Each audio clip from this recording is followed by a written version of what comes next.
very little introduction. She's the founding member and convener of the Stop the War Coalition, Lindsey.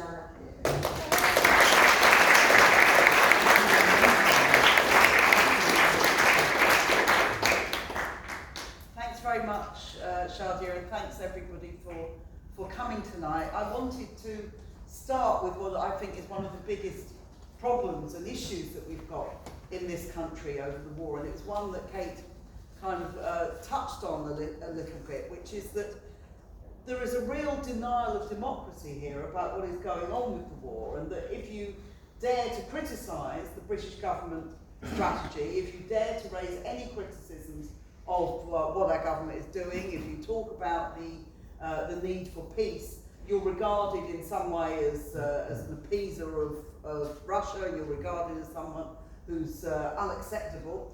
And at the Labour Party conference even, there was a delegate who spoke very eloquently, putting the kind of arguments that have been put tonight, which in any democracy surely you should be allowed to do. And he was not only heckled from the audience while he was speaking at the Labour Party conference, but he was suspended from the Labour Party for having the temerity to make a speech against war and in favour of peace. Now, I think when we've got to this situation, we should recognise that that is a serious problem. I mean, it's a problem that I think, you know, I've been involved in campaigning against wars for many, many years, and I can't remember a time when the situation was so bad in terms of this. I mean, normally when you have a war going on, and let's remember Britain isn't supposedly directly involved in this war in terms of direct fighting, normally you realise that you'd be in a minority over these wars. That wasn't the case with Iraq, but it was the case with most of the other wars. But this time it seems to me that you've got this approach which all the political parties in Parliament take pretty much the same position. None of them are really standing up and speaking out against the war. And this makes it something which I think is even more vital for the peace movement, for the anti-war movement, and for the trade union labour movement. This has to be absolutely central to what we do. And I think the first thing that we need to do is to spell out the nature of war and how this isn't just a terrible war because it's happening in Ukraine following the Russian invasion.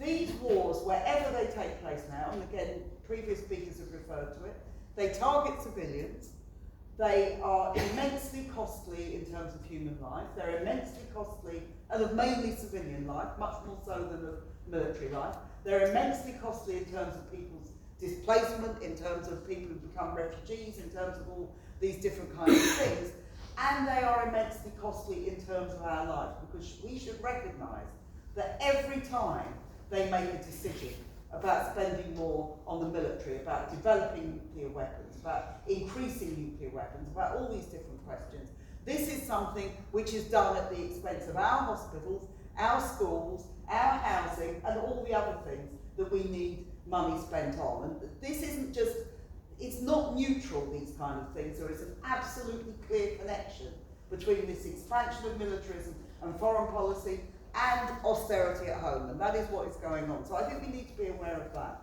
I think we also need to be aware there's been lots of talk over the last week about Russian destruction of civilian infrastructure, and I'm totally against the destruction of civilian infrastructure. I'm against the bombing of civilians, I'm against the bombing of water and food installations and all the other things that have been going on.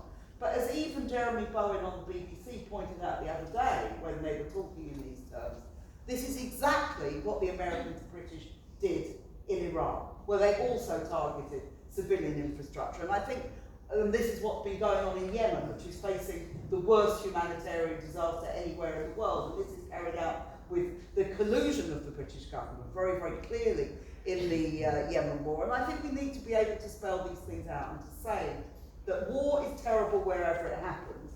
It's not a good war when our government supports it, and a bad war when they oppose it. We have to oppose them regardless of the nature of the war. We have to say that all of these wars are absolutely wrong, and we're going to stand up to them.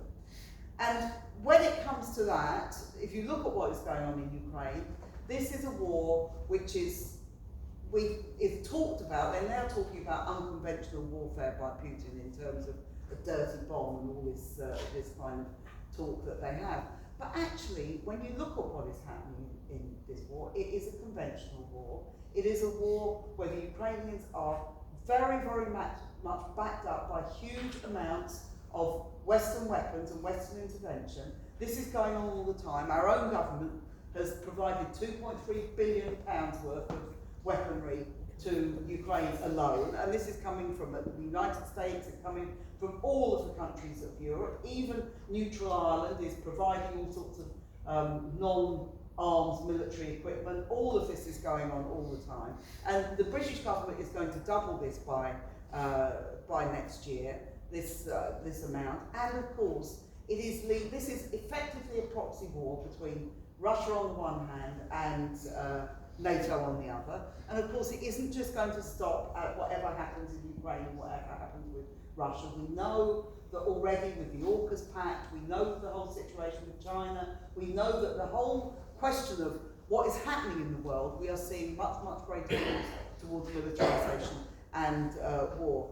And in this country alone, the Tory government, which is a government with no legitimacy whatsoever, which really we've now been through, 3 prime ministers in a year, and none of them had any legitimacy or any right to continue to carry on. This is a government which is saying it's going to increase arms spending up to 3% of GDP, 3% of our total wealth. Now this is a situation where hundreds of thousands of children are going hungry to school. It's a situation where millions of children are living in poverty. It's a situation where all of these things are being justified because there isn't the money to pay for it. But when it comes to military spending, when there was talk as to who was going to take over from the unlamented Liz Truss, it was said that the Secretary for Defence threatened to resign if the successor to her wouldn't maintain this promise of 3% of GDP on defence. We never hear of an education secretary that threatens to resign because of cuts in schools. We never hear it from health secretaries.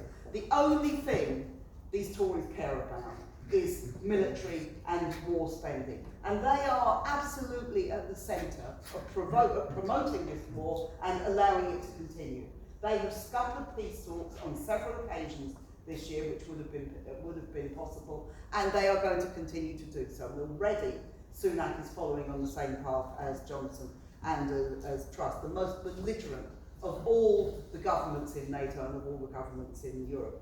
And I have to say that this is true not just of the Tory government, we've also got this situation with Labour. I mean, look at what Keir Starmer said to the MPs who signed our statement back in February, which was a statement against war, which did not in any way, despite what he said, justify the invasion of Russia, by Russia of Ukraine, which we certainly did not justify in any way whatsoever.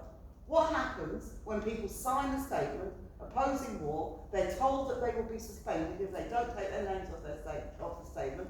I'm sorry to say that actually they did take their names off the statement rather than be suspended. And that means that effectively they're trying to prescribe the Stop the War coalition inside of the Labour Party. Emma Dake-Coad, who wanted to be the candidate for the Kensington constituency, last week was told that she wasn't eligible to be a candidate, and one of the main arguments against her was that she supported Stop the War and was on the Stop the War platform. So I think we have a big problem here. I'm very, very grateful to Jamie for coming along tonight and speaking at the TUC. I think it was fantastic the people who stood up against the General Council and the big unions who support increases in defence spending on the spurious argument that it will help jobs, when they know that most of this is actually not going to jobs in this country. It's going to the Americans to pay for the weapons, exactly the sort of weapons that Kate has talked about, which are going to be in Lakenheath and elsewhere. So what we're saying tonight is there has to be an alternative to this war, and it has to be peace negotiations. That's not the end of the story, because of course people in Ukraine and in Russia have to be able to decide their own futures, and people in Europe have to be able to say we don't want war. So we have to fight as well for a different kind of society, which isn't based on this huge amount of arms spending, which isn't based on military manoeuvres, which isn't based on all those sorts of things. And it's very, very important that we do. And just the final point I wanted to make is this. People have referred to the demonstration against austerity on the 5th of November. I think it's extremely important that the anti-war movement, the peace movement, is there, and we've always said we're going to be there, and we've always supported it from the beginning. But I think we also have another job to do, and that takes me to the original point that I made, that the danger is, we've heard speakers tonight very eloquently, the threat of nuclear war, the threat of conventional war, all of these things are very, very real threats. And yet in this country it's almost like, oh, nuclear war, okay, that's on page 5 of the newspapers, let's not worry about it too much.